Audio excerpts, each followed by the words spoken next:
And welcome back to Steel Truth. This evening, I am joined with DeannaWilliams of Fort Myers, Florida. And her story is tragic, it's compelling, and it's yet another example of those in the law leading the lives above the law. Deanna, it's a pleasure to have you on Steel Truth. How are you? I'm okay. Thank you for having me, Ann. Yeah, your story really is very tragic. It's unfortunately a not uncommon story in today's news cycles, but this one involves a very high-ranking law enforcement official, someone who has recently become sheriff for Lee County. Carmine Marceno took over on September 25th for the retiring outgoing sheriff Mike Scott. He was the undersheriff and was appointed by then Governor Rick Scott to fill his shoes. You became acquainted with him, sadly enough, because you yourself were a victim of sexual assault. Is that accurate? That's accurate. And along that journey of what you had to unfortunately endure, there was a lawsuit and a payout involved in the lawsuit, quite a substantial amount of money. It's about $200,000 if I'm not mistaken. Actually, I can't confirm the amount. That is, that's part of what I cannot discuss. Okay. Actually, I can't discuss any of that, so I have to leave that completely out. Okay. It's an ongoing situation, which is understandable. Unfortunately, what happened, from what I understand, is monies were paid, but not paid Correct. to you. And there were monies that were owed you from the unfortunate assault you sustained. So you had to then escalate that to law enforcement, and you reached out to the Lee County Sheriff's Department as you reside in Lee County. This is how you became. I do. Okay. So why don't you tell the audience how you became acquainted with Sheriff Marceno? I can confirm that I was receiving a payment that an attorney knew that would be coming into me. This attorney intercepted a $200,000 payment that was to be paid directly to me. When he made this interception, he said that he was authorized to receive funds on my behalf. That was not true. And this attorney attempted to keep that money.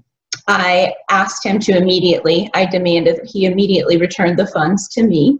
He did not do so, at which time I had no choice but to report it to law enforcement to try to retrieve the money and get some justice and get what was mine. Okay, so you became acquainted with Sheriff Marceno. What was the nature of the relationship when you first became acquainted with him, and how did you actually reach out and contact his office? I contacted the Lee County Sheriff's Office. I had communication that was ongoing over a period of time with the Economic Crimes Unit related to the theft that had occurred. I received a message from Carmine Marceno on Facebook in which he asked me what I did for a living, and I responded and asked him the same question.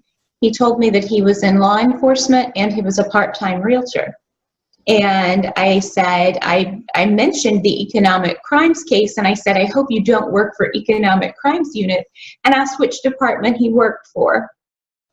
He then responded back and said he wanted to know more about the economic crime, and he sent me a link to a news press article that I believe the title was Under Sheriff Carmine Marceno Emerges as New Face of Lee County Sheriff's Office. So at that time, I responded back and I said, oh, my apologies, that seems impolite, what I've said about economic crimes.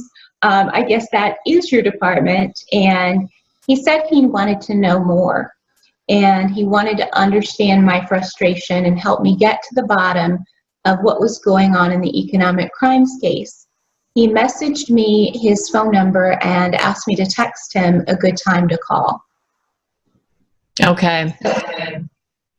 So you became acquainted, you started texting, and then how did the relationship develop from there? I texted him, I'm not sure if it was later that day or the following day, but I texted him a time to call. I told him when I was available. He called me probably within 3 minutes of that text, and we had a conversation in which he assured me he and his team would no longer allow this to continue. meaning the theft to go unaccounted for. So he wanted to meet with me and Holloway, who I understand is the Lee County Sheriff's Office attorney. This was on a Friday evening that we discussed this, and Monday morning is when he wanted to meet with me. I believe it was at 10 a.m. So I went in for that meeting, and they seemed to understand the details of the case and what was going on. And the undersheriff at the time, he assured me actually that that he would do his best to get to the bottom of it. They were not going to allow this to continue any longer. Thanked me for my time, and I remember Holloway told me I had a lot of courage in continuing the fight for justice with all of the things that had happened in my case. And Carmine assured me that someone would get back to me within a few days. In the meantime, he started texting and calling and pursuing me on a personal level. And how long did that last? We had our meeting in the sheriff's office on a Monday morning, and it was on Friday that he asked me if he could call me, and I said, okay. And he wanted to go for a drive. Did you at that time realize this was out of the ordinary for a sheriff to be speaking with a potential or with a victim or somebody that had a case that they were going to be pursuing? Did you find that uncomfortable? It was awkward, but I trusted him. I told him that I didn't want him to misunderstand, and I was interested in friendship and, of course, in getting justice in my case. He said, absolutely. He said, hey, we're neighbors. We lived very close to one another. He said, hey, we're neighbors. We're just going for a drive. We're just two neighbors going for a drive. And I said, okay. It was a difficult position for me. I did not want to offend him and upset him and lose my chance for justice in my case. A theft of the amount that I was dealing with was life-changing for me. And I really needed to have my money back and to have justice in that case, and also to stop the attorney who had stolen from me from doing it again, of course. Right. So this was extraordinarily important to me and affected my life in a big way. So I didn't want to offend him. So I continued talking to him because I didn't want to reject or offend him. I wanted to be polite, but at the same time, I was not attracted to him, and I didn't desire a romantic relationship with him. All right. So how long ago was this, and when did this start exactly? Was it right after his installation of becoming sheriff? This started in July. When he was under sheriff? Yes, he was under sheriff when this started. It was, he explained to me that the sheriff had been out of town for an extended period of time, and he was functioning in the capacity as the acting sheriff. Okay. The first time he contacted me on Facebook by sending me a message was, I believe, the second week of July. All right. So at what point did the relationship change? When did it become more? It was that Friday that he asked to go for a drive. We went out, we went for a drive. He wanted to show me a new Mercedes that he bought. And he told me he wanted that I had to drive the car. He knows that I have my own Mercedes, and I have an interest in certain cars that I have owned over the years. And he said, you just have to drive this one. And we go out, and he said, well, just listen to music, go for a drive. While we're out driving, he says, do you have a moment? Do you have a little while? And I said, okay, sure, I have a little while. He drives down, we're in Fort Myers. Naples is south of Fort Myers. He drives to the city south, takes me to a bar owned by a friend of his. And and he's asking me what I like to drink. I had explained to him before that I don't really go out, and I'm not much of a drinker. I drink very rarely. But he said, come on, have a drink. And he was really encouraging me to just relax, have a drink. He said, you need that. And I said, okay, I guess I'll have a dirty martini. So he orders a martini, he orders a drink for himself, and we're standing talking in the bar. And of course, after I finish that drink, he orders another without asking me, and he's pushing it towards me, and he's he's telling me, come on, just have a drink, relax a little.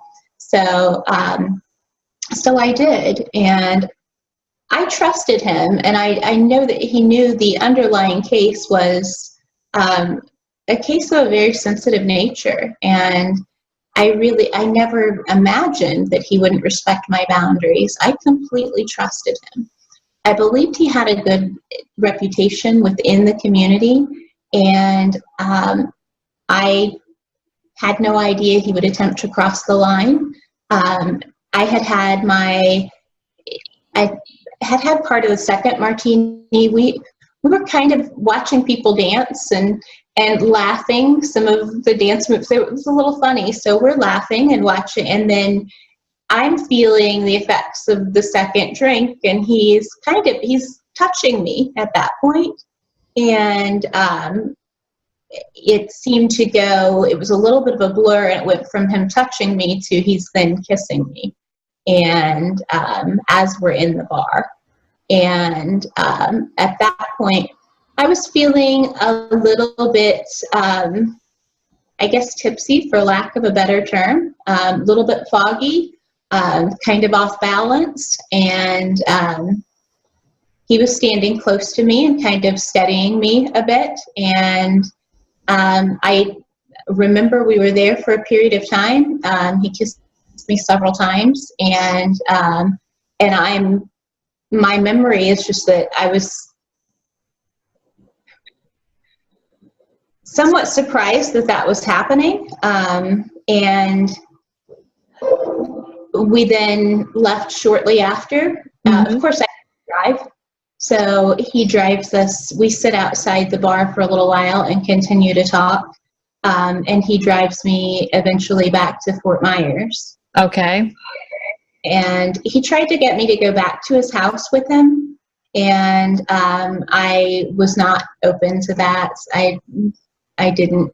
I previously told him I had been celibate for over 8 years prior, and I had no interest in being in a home environment where he was already making advances, and going back to his house is not something that I was interested in doing, despite he asked me several times, and he told me he wanted to show me some remodeling he was doing, and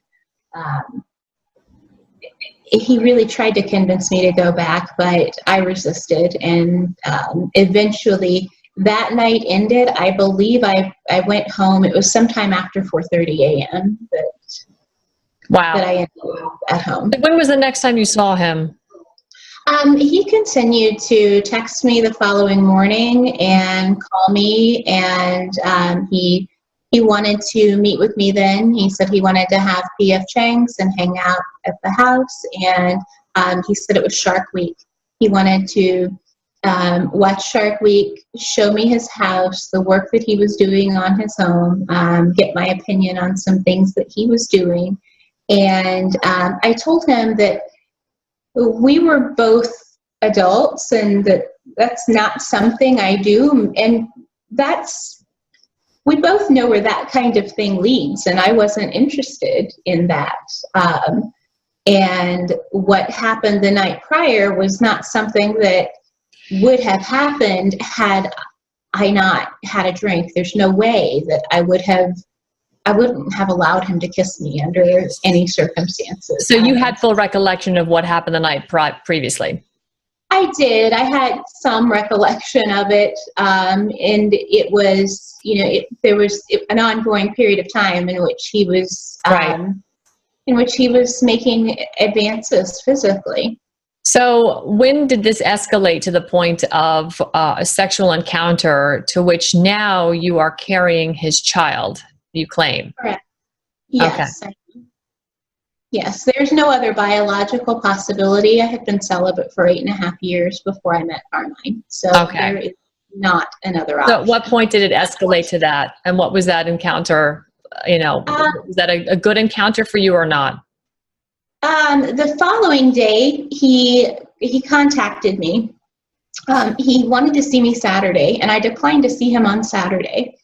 And I told him I would take a rain check, and maybe at some point we could meet at some point other than at a location other than his house.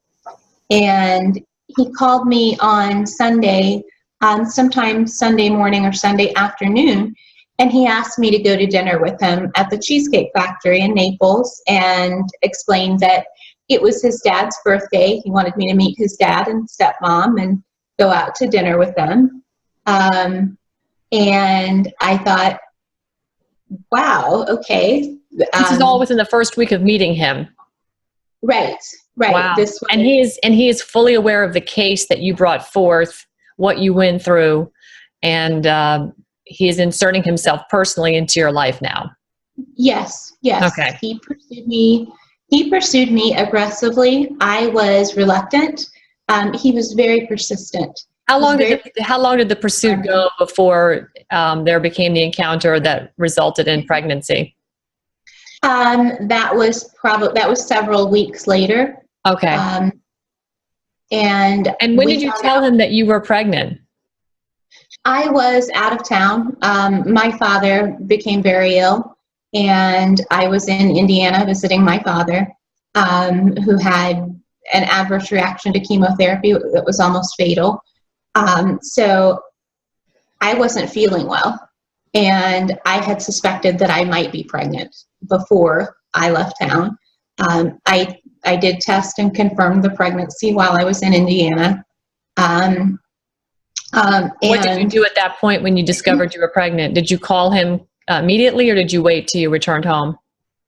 I waited a couple of days. I knew he was very busy, and having just been appointed, that was something that he was very busy handling that transition. And was he not also very visible in the Governor DeSantis campaign for then, when he was Congressman DeSantis, he was also very busy involved in the campaign for DeSantis to become governor, correct? Right. I believe he was at numerous campaign events. Okay.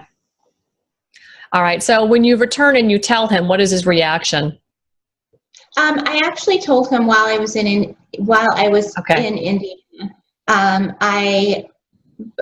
He called me. I asked him to call. He called me, and I had a difficult time telling him. I was afraid of his reaction. Why? He had become angry on a couple of occasions, and when he's angry, it's somewhat frightening. He loses his temper, and he is, I don't really know how to describe that, but he seems like a very different person, and that was scary. So I was somewhat afraid to tell him. The timing was very difficult. I knew he was under a lot of stress. There was the transition going on with, that he had told me he was slammed at work. It was very difficult. I wasn't feeling well, and he questioned me on why I wasn't feeling well. He told me it would be, he can't imagine anything happening to me, and he said, just what's going on? Are you okay? And I told him, and I really struggled to get the words out to say I'm pregnant, and I did, and his response was, okay, we need to talk about options. Okay, so it becomes clear to you at that point he does not want you to have the baby. There's a text exchange that we'll put up on the screen here. over the next minute or so that shows the text messages between you and Sheriff Carmine Moreno, discussing his thoughts on how he wants you to handle the pregnancy. And he very clearly says, he's begging you not to have the baby. He even says a child deserves two parents, and it's particularly bad for him at this stage in his life. And it's to the point you just previously mentioned. And you've even protected him. You've even said you protected him by not sharing this information publicly. At what point do you decide that your life is in danger because of his response to the pregnancy? And what are some of the things that start to happen? He promised me I would not give birth to a living child under any circumstances. I asked him if that was a threat, and he told me I had no clue what kind of resources he had and who I was dealing with. He told me he wanted absolutely nothing to do with me if I continued to be selfish and listen to my emotions and put everyone in a bad situation by having the baby. I was in shock at his reaction. He didn't ask me if I was okay. He didn't ask me how I felt. He told me what I had to do, and he told me he would never help. He would never pay a dime in child support, and he would not share in any of the expenses with the baby in any way, shape, or form. And I said, how do you expect that to happen? And he said, because you are not giving birth to this child under any circumstances, no matter what you think. So clearly that sounds very threatening to me. Are you in fear for your life? Are you in fear for your baby's life? I am. I've received death threats. My son has received death threats. I have received phone calls warning me about the sheriff and his intentions. I have received phone calls from people who are upset with me, who tell me that I need to live differently and what I'm doing is wrong. And when I ask, what do you mean by that? I've been told that he tells people I'm involved in drugs and alcohol, and I'm living an irresponsible life. And if this child is his, he will seek full custody, and I will not see this child or have anything to do with this child. I've been told that I need to be very careful. He said that I will be arrested soon. I've never used any drug in my life. Other than prescription things when I have some kind of sickness, I've never used any drugs. I've never had involvement in drugs. I very rarely ever drink alcohol. Deanna, he was the DeSantis campaign quickly distanced themselves from Sheriff Marceno once they learned of this lawsuit that was coming forward from yourself. Have you been contacted by this DeSantis campaign, or who else has contacted you trying to hear your side of the story besides the local media that I saw your interview with there in Lee County, Channel 4?